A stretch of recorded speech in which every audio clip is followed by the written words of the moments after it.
After this, there is no turning back. Remember, all I'm offering is the truth, nothing more. Do you know what I'm talking about?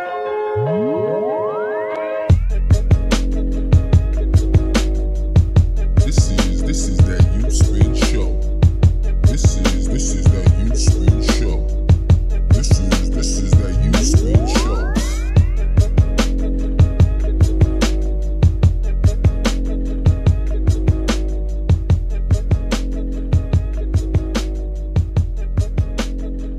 Good evening, Anguilla, and welcome to another edition of YouthSpin. I am your host, Mr. Controversy, aka the boy Jervis, and tonight we have an incredibly special show for you. As we all know, we are heading into the elections next Wednesday, and tonight's episode we'll be interviewing the leaders and independent candidates from all parties in Anguilla, and we're going to give you a little bit extra spin tonight. You're going to have an hour and a half extra spin tonight, and we will also be employing the members of the Youth Ambassador Corps to come and be our co-host this evening. So with me this evening I have my colleague, because I'm also an ambassador, Mr. Clemvio Hodge. Clemvio, say what's up. Yes, good night. It is a pleasure to be here on YouthSpin. I am Clemvio Hodge, National Youth Ambassador and a member of the National Youth Council. Okay, and tonight we have the honor of grilling Mr. Dr. Lorenzo Webster. Well, we won't grill you too hard, sir, but we have some very, tedious questions for you, and I hope you're prepared for the youth Well, definitely. on YouthSpin. So welcome to the studios of Radio Anguilla. We want to thank you for coming out. And to all the guests who will be here shortly, we want to thank you guys for coming, and even though some of you are still on your way. So if you're on the listening audience, please call a friend and tell them to tell another friend that YouthSpin is on. And tonight's show, we will be interviewing our political leaders and our independent candidates. We'll get them with the hard questions that everybody else is afraid to ask, because, youth have that. So with no further delay, straight into the questions. So you want to take a deep breath before I start? Well, I'd like to introduce myself. Sure, go ahead. Because My you got to apologies. say that you are Mr. Controversy, so, I think that I'm just going to be Mr. Congeniality tonight, So anyway, Dr. Ellis, Lorenzo, Webster, leader of the Anguilla United Movement, and it's an honor and a privilege to have been asked to sit here, because you know that our main focus in this election is the youth. I want to say good evening to the listening audience, Anguillians here and abroad. Okay, thank you, sir. My apologies for not letting you introduce yourself. But everybody knows you by now. You've done a lot of introductions over the last couple of days. Thank but you. Straight into it. Can you elaborate on the tax reform plans that you guys have? And do you think these plans will stimulate small business development? Do you plan to revisit the interim stabilization levy? Good question. No, definitely. That's a good one.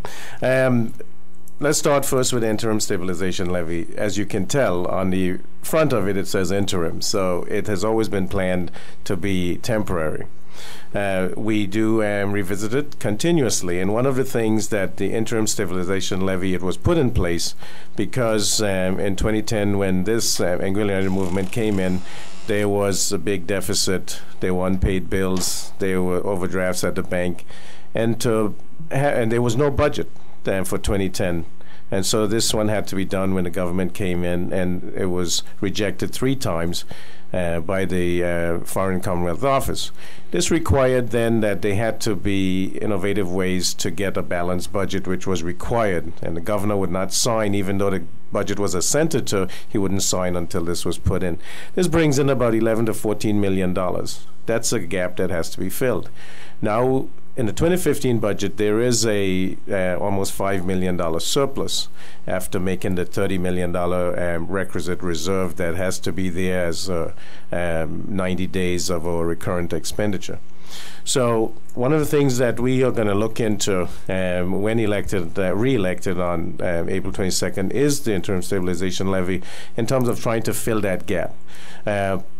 The other option would be to then use the money, the 3% coming from that and the 3% from employers, to start the National Health Fund, where we could go towards providing health care on a national level. So we'll get back to that, but definitely we are looking at that, and we want to be able to remove that as we can as the economy continues to grow.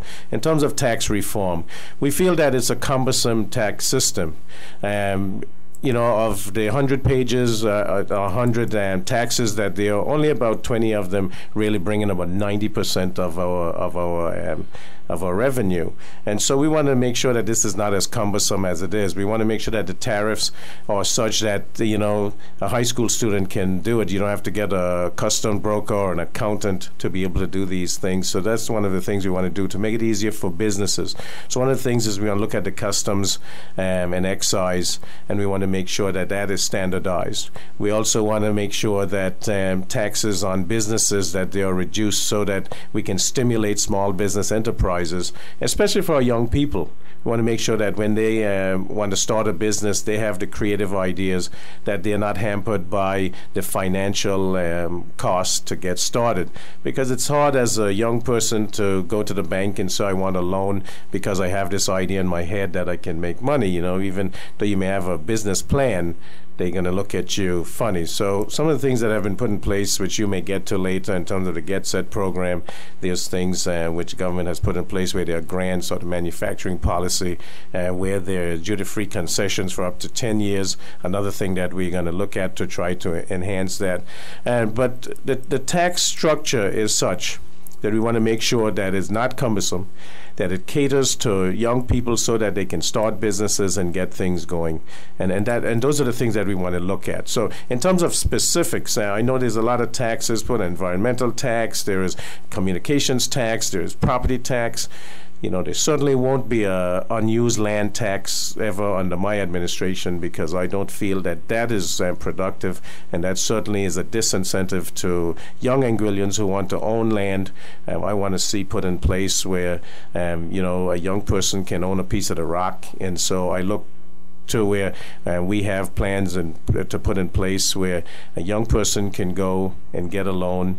Maybe it's interest only for a certain amount of years, so that they can afford to own their own piece of the rock, because that's something that when I was growing up, that I always felt that it was necessary for me to have a little plot of land that if I wanted to build a house on at some point in my life, I could.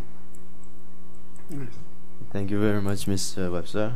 Your next question is, the British government demanded a 30% retrenchment in the civil service. You have managed to retain the full complement, but accept that there are inefficiencies within the service. How will you specifically address these? That was unfortunate that the British government suggested that, but it was one of the austerity measures that they wanted imposed so that they can cut back on personal emoluments that would reduce the expenditure for the government of Anguilla. The Chief Minister, Honorable Hubert Hughes, put his foot down and said that he did not see that that would happen, because you could not have another approximately 300 plus unemployed people in Anguilla. It would affect the economy even worse than it was, and you understand at that time there was a big downturn. You couldn't have people, they had to pay loans, they would have to feed their families, pay their car loans and things like that. And these were things that he felt would be a detriment to an already depressed economy, so he didn't allow it to happen. Now, there are inefficiencies. As in any big service, there are inefficiencies. And to address this, I think that civil servants have to understand that that they are paid by the people of Anguilla, that they represent Anguilla.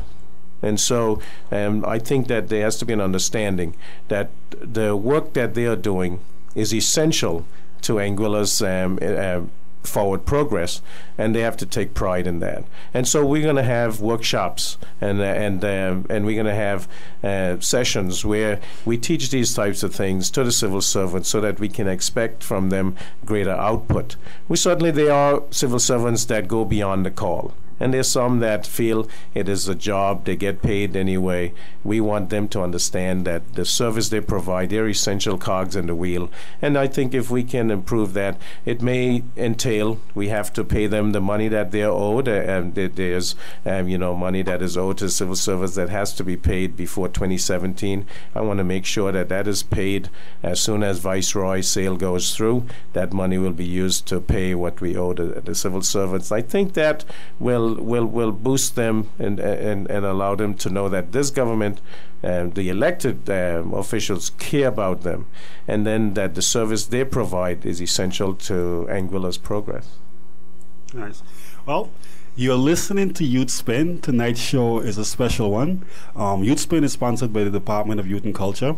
Tonight we have co-hosts by the National Youth Ambassador Corps, and we're interviewing the party leaders and independent candidates in the upcoming election. Moving right along, Mr. Webster. Dr. Webster, sorry. Thank you, sir. We've had a recent economic bust, but even before that, we've had some poverty issues in Anguilla. So how do you plan to address the poverty and social welfare issues in Anguilla? We've noted in your manifesto you have a school feeding program, but what other initiative, would be being carded? I think that it is unfortunate that, we have poverty in Anguilla. There was a study done that showed that actually up in the east, in the Sander Hill village, that had one of the highest poverty rates, and this was at the time when the chief minister was from that district, and so that was very disheartening to me. Certainly, I think that some of our policies that were promulgated, pushed that because we were not always looking out for the person who was less fortunate. And so I think that some of the things we have to do is, grow the economy, certainly is the one thing, and create jobs. And how are we going to grow the economy is we have to enhance the tourism sector that we have now. That's our main industry. We've already had MOUs, memorandums of understanding signed for a project up in the Savannah Bay area for a hotel, marina, and conference center, one in the corridor area for a hotel and marina. We have projects on the ground that are going now that will open in this coming season or the next season. Manoa in Shoal Bay, Zemi Beach, Ananya, the Frangipani expansion, Soleil, just to name some of these projects. So that will ensure that there are jobs. Now we're creating jobs that will allow more people working to get off that poverty line. Some of the other things we have to do education. We have to make sure that our young people, that they have the transition from school to work, and way we can do this is to set up work-study programs where even while you're in high school you can have a part-time job, less than 20 hours a week, because we don't want our young people getting caught up where they're just working and the school studies get affected by that. In terms of programs to help those who are less fortunate, I think that there is a community development fund that is part of Social Security. That's about 3% of Social Security. And I think that we need to utilize that towards helping our less fortunate. There was a voucher program. That is something that I think we can enhance that. We can make sure that there are elderly benefits such that they are increased from what they are now, so that they can provide monies to help the elderly to take care of some of their needs. We have to put in free health care and free medications for the elderly, because I don't feel that it is helpful that the elderly have to pay for medicines or for health care and forego whether they can get food. So these are the things, some of the things that we want to put in place. Certainly there are other types of programs that we want to come up with that I don't want to go into right now in terms of helping out, because we want to develop our human capital. We want to have social development as part of our economic development, because this is essential to Anguilla's progress and for Anguilla moving forward. But there are programs that we are thinking about, and we certainly want to run these through with the technocrats and the different ministries to make sure that they are feasible and also that they are doable. But we want to ensure that there is funding towards this. And one of the things we feel that since we do get some money through the EDF, the European Development Fund tranches, that some of that money should be slated towards social programs rather than it all just going into the consolidation fund. Thank you, Mr. Webster. Your next question is, how do you envision pharmaceutical manufacturing in Anguilla?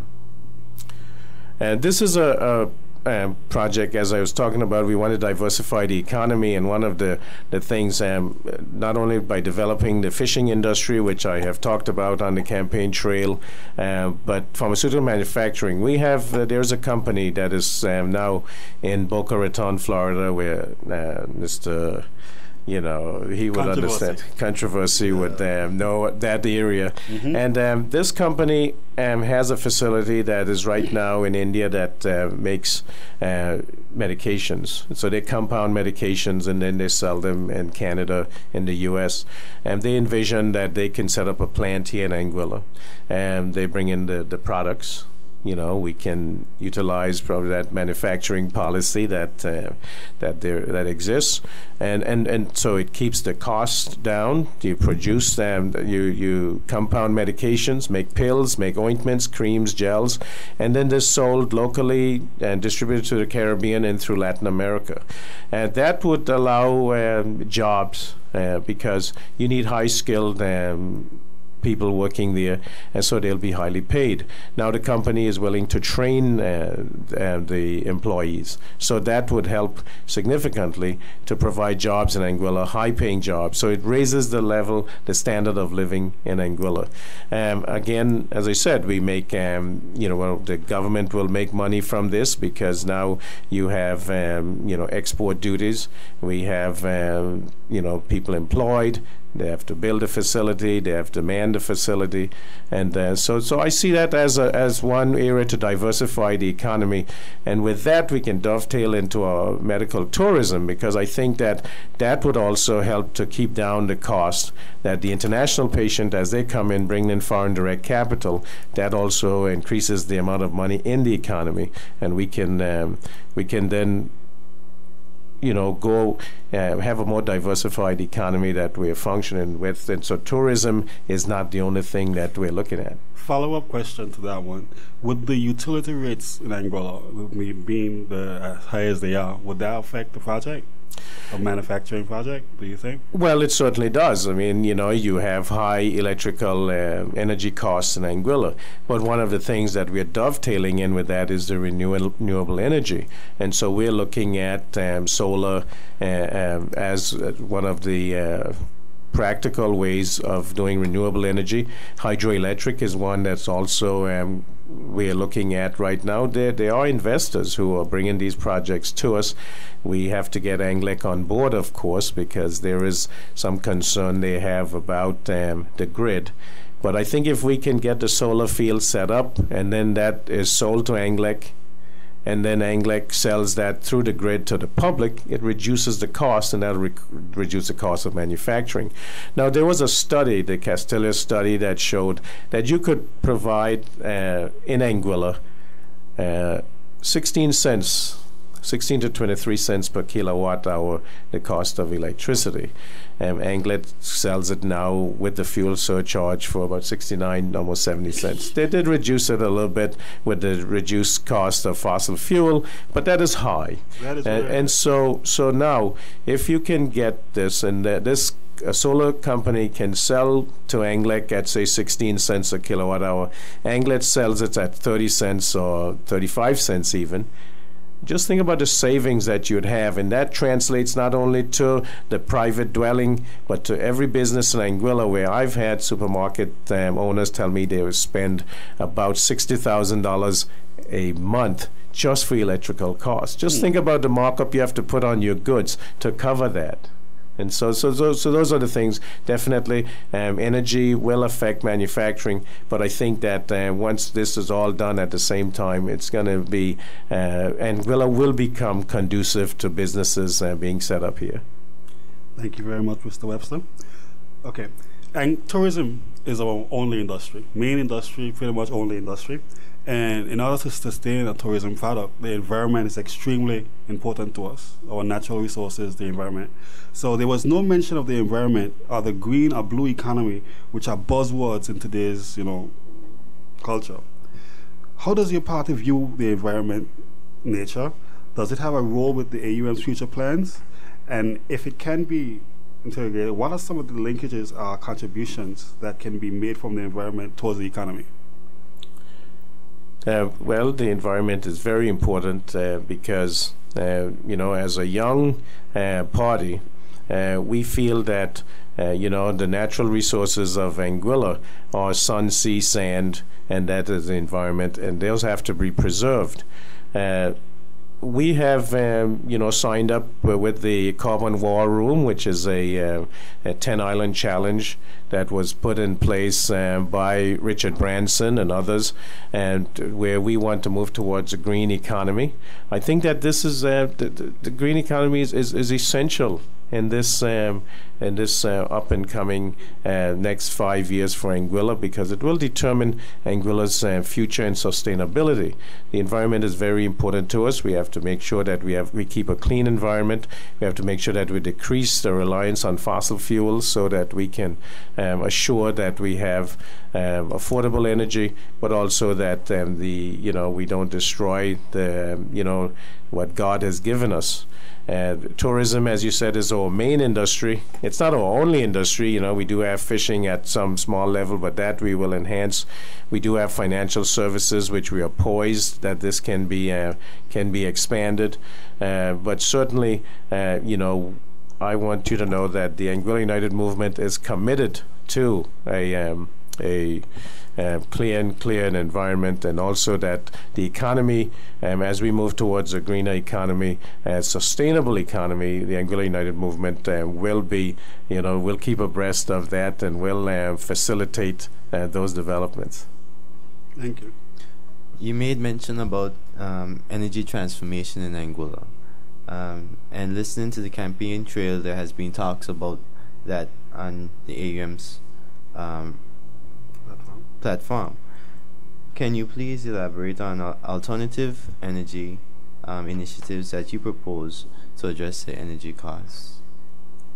Yes, and I did mention solar. I think that is the one that seems to, be the buzz right now, because Anguilla does have many days of sunshine, and so that would be important for us to get that going. There's a 1 megawatt project that ANGLIC is working on right now. There are proposals for up to a 10 to 14 megawatt plants that would be able to sustain Anguilla and Anguilla's energy needs right now, and the future needs. But it does take a lot of space to do that. So what we have to do is, as the technology improves, we want to hopefully there's less land use to get the amount of megawatts of power that we need. But certainly we look forward to solar. Now there's wind. Again, we have a lot of wind in Anguilla, and that's something that we are entertaining also. But I think solar is going to be an important one right now. Hydroelectric is another one that has been proposed. There's wave technology. I know in Nevis they're doing thermal energy. So we will entertain any any alternate energy that is going to be clean, that would be affordable, and where there's no detriment to the people of Anguilla. I'll be remiss of myself if I didn't just make mention here that we had a young man on the show a couple weeks ago. What's his name? Help me out. Mr. Lewis, Jabari Lewis. And he was granted a scholarship to MIT for putting something in the water that generated energy from the waves over at Windward Point, and they're studying Windward Point because it's said to have some very unusual wave patterns, and so that's another alternative you can look into. We have brilliance here in Anguilla. My generation is ready to take the lead in the helm. So you guys can probably look into that as well as a alternative source. He said that with the right size equipment, we can power every home in Anguilla for less than 10 cents in just in maintenance. So something to look into. One of the things that I've found with young people, I used to consider myself to be young until I turned 50, so I'm on the other side now, and so, but young people, they don't only look out when you give them a chance to become engaged. They don't want to look out for themselves. They look out for the community at large, and that's one thing I like about the energy of youth and the commitment. There's no selfishness, and that's what I like. That's great. Thank you very much, sir. We appreciate that. Now, healthcare. This is your field, so we expect you to. Healthcare is a big issue across the world. The strides towards better healthcare have been with the launch of the National Health Insurance. How do you propose to build a fund for the NHI, the National Health Insurance, and also what areas would you invest in the growth of healthcare in Anguilla? Yes. In terms of healthcare, we do know that in Anguilla, healthcare, the system right now does not provide the level of care that is necessary for the sophistication of our people. I mean, we traveling too much to get services that I think should be available here. In terms of the National Health Fund, there's law already passed in Anguilla for National Health Fund, so that's already legislated. It's just a matter of implementing it. One of the things I see, we talked about earlier, the Interim Stabilization Levy. That's one of the ways that we can use that to put money into a National Health Fund. How I see it working, using the National Health Insurance Initiative that with the pilot study that is done by Social Security. They basically were looking at putting the money there to see how the services would work from a primary care standpoint. That is just your regular services with your general doctor. I envision the National Health Fund, the money paid into it, and certainly those who are employed would put in a certain percentage in, and that would be on top, of course, of the 5% they pay now for Social Security. Maybe it's a 1% addition.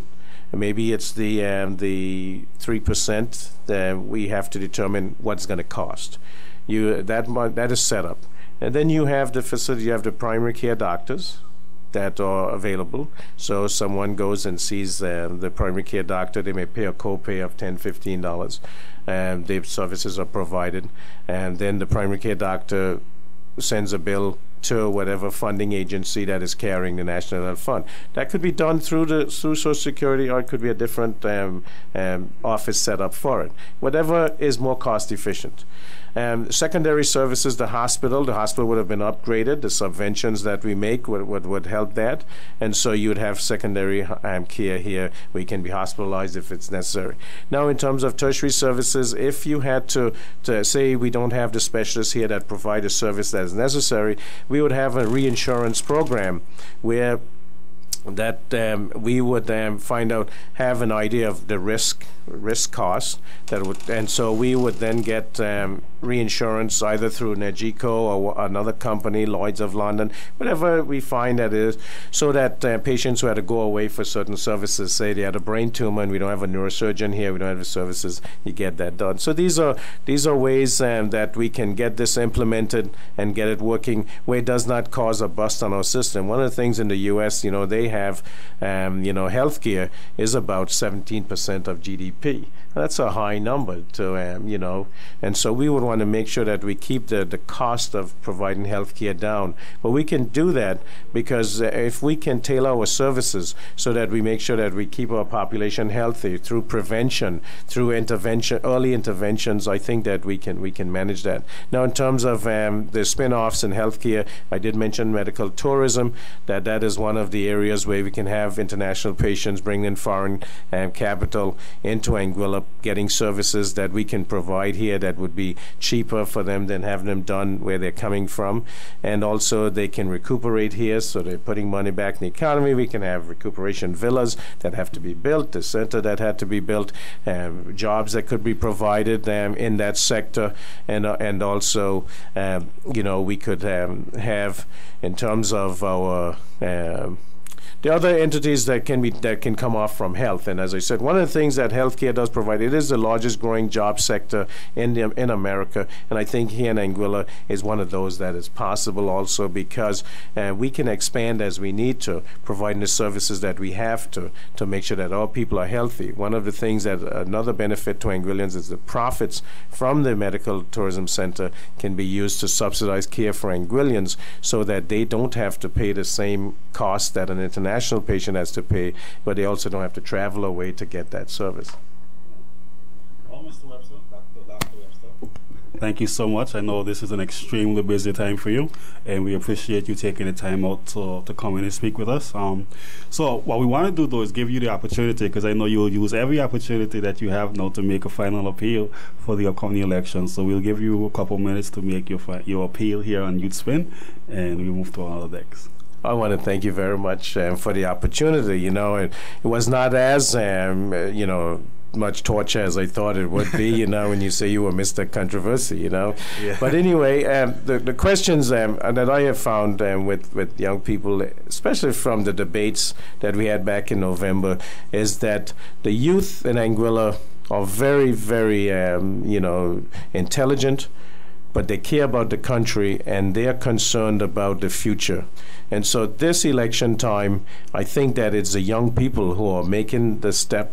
This reminds me of the 2008 elections in America, when the young people came out in droves. They said the youth were always disengaged, that they just cared about, sex, drugs, and alcohol.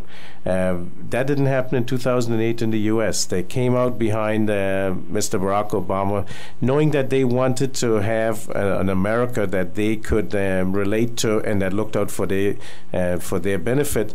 And I see the same thing. The same trend is right now in Anguilla, and maybe it's a few years late than that it should be, but it's never too late to get what you want done and to look out for the people. And as I said earlier, the young people don't only represent their own issues.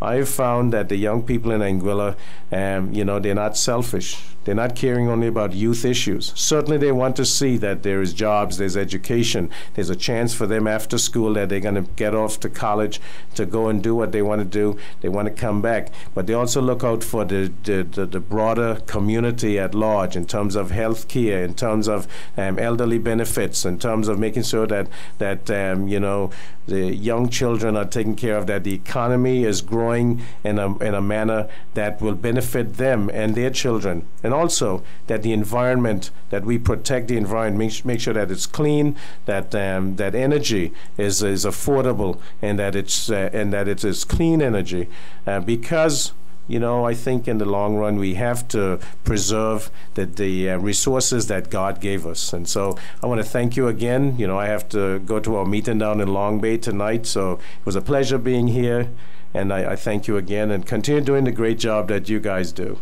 It was great having you here, and it's also great to be a co-host on YouthSpin. All right. It was good having you, Clemvio. You're a great co-host. And this is your boy Controversy signing out. We'll have another member, another one of my colleagues come, and another youth ambassador come to interview another guest. So please stay tuned. Like I said earlier, this show is going to be 2.5 hours long. So you get an extra hour and a half of spin tonight. And it's really important because we're interviewing our leaders, political party leaders, and independent candidates. So stay tuned. We have a lot more show in store.